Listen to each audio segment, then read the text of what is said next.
Chaque année, durant la saison de reboisement, des centaines de milliers de jeunes plants d'arbres sont mis en terre. Des centaines de millions d'hectares sont investis dans ces reboisements. Mais la superficie des forêts de Madagascar n'augmente pas. Au contraire, elle semble diminuer d'année en année. On a grandi à Madagascar, donc on avait toujours remarqué que les forêts, elles avaient un énorme problème à Madagascar. Ensuite, en revenant ici après mes études, on a vraiment remarqué que le reboisement n'était pas efficace. Tout ce qu'on fait, tout l'argent qu'on investit là-dedans, toutes les méthodes, tous les moyens qui sont mis en œuvre pour le reboisement n'avaient pas les résultats escomptés. Et voilà, on s'est dit qu'on est jeune, on a de l'énergie.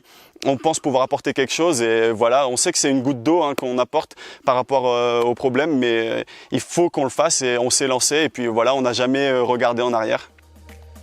À ses débuts, Bond voulait imiter les grandes nations. Il voulait alors reboiser à grande échelle. Il voulait planter 1 million d'arbres en un jour, mais cela n'a pas réussi. Le déclic en fait qui a fait que allez c'est bon, on va se lancer, c'est quand on avait entendu que l'Inde avait planté 60 millions d'arbres en une journée.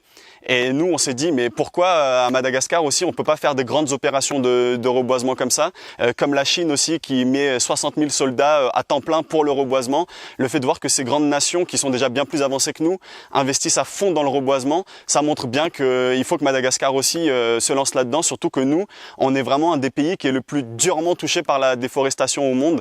Et c'est de là qu'est née l'idée en fait de base de Bond de planter 1 million d'arbres en une journée. Cette idée-là, c'est clair qu'on l'a mise de côté. On ne l'a pas réalisé, etc. Depuis, on a gagné en expérience. Aujourd'hui, Bond se tourne vers un projet qualitatif, un projet qui porte. Les arbres fruitiers reverdissent le pays, mais ils se transforment aussi en revenus pour le paysan. Avec l'expérience, on s'est rendu compte que ce qu'on voulait faire, c'était surtout des projets qualitatifs plutôt que quantitatifs. Lors de la saison de reboisement 2019-2020, c'était surtout des phases de test, des phases d'essai de notre modèle.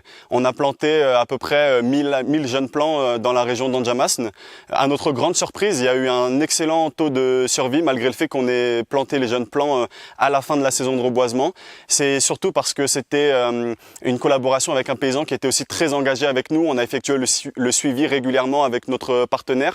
C'était surtout des arbres fruitiers, donc beaucoup de pêchiers, d'agrumes et des papayers. Et on peut dire qu'aujourd'hui, il y a des papayers qui commencent déjà à donner des fruits, donc au bout d'1 an. Et ça nous a vraiment encouragé à reproduire le modèle à grande échelle. Le fait de voir que notre parcelle test, notre parcelle témoin, elle a ultra bien fonctionné.